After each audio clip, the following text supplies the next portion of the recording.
This is Steve Robbins. Welcome to the Get It Done Guys, quick and dirty tips to work less and do more. In the episode on how to be a power player in negotiations, we join Bernice, who is about to enter negotiations with 1-800-GOT-GREEN.com about a job. Bernice already has a job, of course. She's the owner of plant stores Green Growing Things 1 and 2. Her immediate instinct was to walk into the Got Green meeting hoping that they would make her a good offer and wouldn't give her too low a job title. Using Joe Yeager's one up, one down, and equals framework from the last episode, Bernice realized that she was thinking about the meeting from a one down position as if she needed to beg a favor from Got Green. Thanks to Joe's framework, now she's walking in feeling like an equal. But while feelings are an important part of the mix, she needs to know what to do to show up powerfully in the meeting. Know the power dynamics and realities. It's smart to assess the realities and the perceptions. The reality: since they approached her and her business is doing just fine, she doesn't actually need anything they have to offer. So in fact, she has something they want, and so far, they haven't demonstrated that they have anything that she wants. This means that she has all the leverage and at the moment, all the power. Now, she has to act like it. The perception. Since they're the 800-pound Audrey 2 of the plant industry, they used to be the 800-pound gorilla, but a gorilla is no match for an Audrey 2. And since they are offering her a job, Got Green is probably coming in thinking that they are one up and that Bernice is chomping at the bit to be noticed by such a magnificent enterprise. She needs to adjust their perception so that they begin to treat her as a serious entrepreneur and CEO in her own right. She needs to convey that she is the Audrey 2 that could gobble up their 800-pound gorilla. Power is signaled even with logistics. Her instinct is to call Got Green and ask, "What time and where do you want me to come in for the meeting? What is the job you are offering? Is my plant store experience enough for me to get a vice president level job with you?" Even though she asks in a confident voice tone, she's asking as if Got Green is the final authority on everything. They come from a place of, "Little unworthy me wants something out of grand amazing you." They immediately put Bernice in a one-down position by assuming that Got Green has all the answers and all the benefits, and all she can do is comply with whatever they are generous enough to offer. A powerful person expects to have input and to have their issues considered too. Convey power by controlling the process. While weak questions presuppose that Got Green has all the power, Bernice can use questions very powerfully. Questions absolutely have a place in a negotiation, and one of those places is finding out enough about the other side's needs and constraints that you can craft an offer that meets their needs and gives you the leverage to get them to meet yours. In this case, though, all of Bernice's questions come down to some form of asking permission or asking for the result of their decisions, and that's what a one-down person does. Instead, she can decide what answers she wants, and she can be the one to offer them the opportunity to provide them. And this is the crux of how Bernice signals power. She takes control of the process. Instead of asking these questions, she can make declarative statements that give them a chance to counteroffer. So instead of, "What time and where do you want me to come for the meeting?"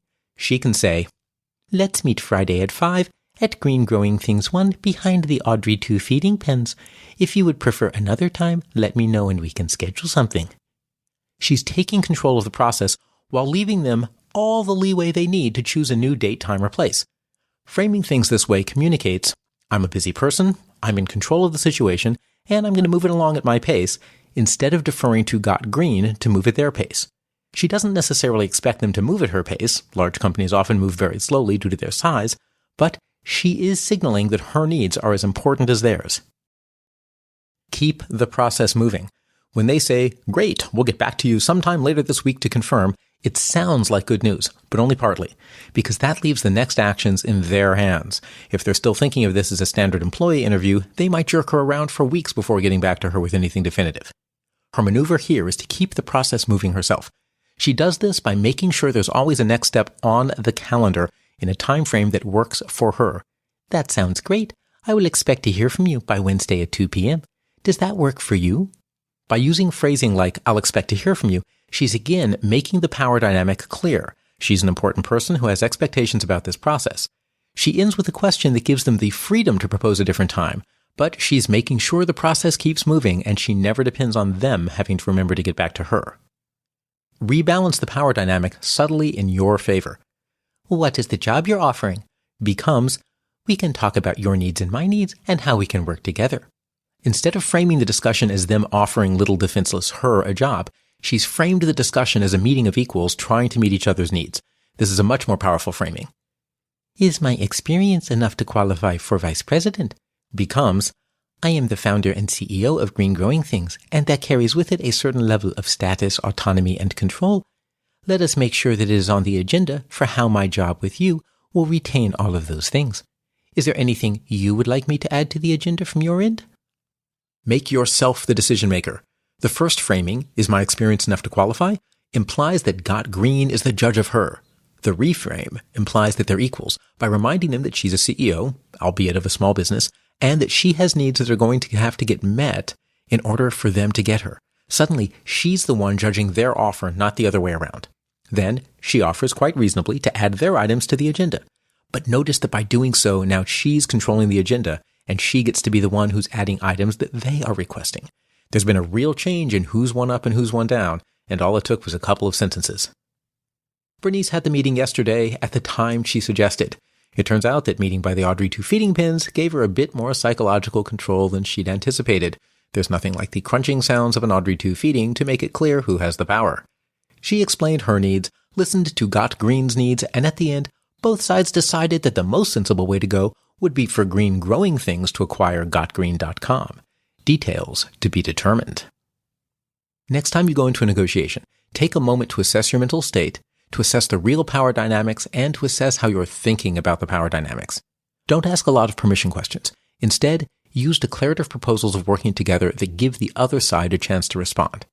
Keep control of the calendar to keep the process moving, and keep your framing powerful while giving the other side plenty of flexibility.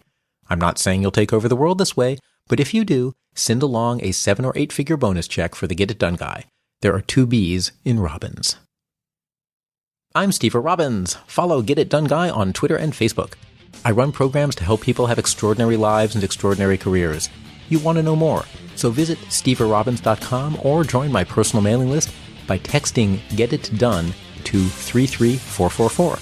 You'll also get a free copy of my secret book chapter on how to build relationships that help you succeed. Work less, do more, and have a great life.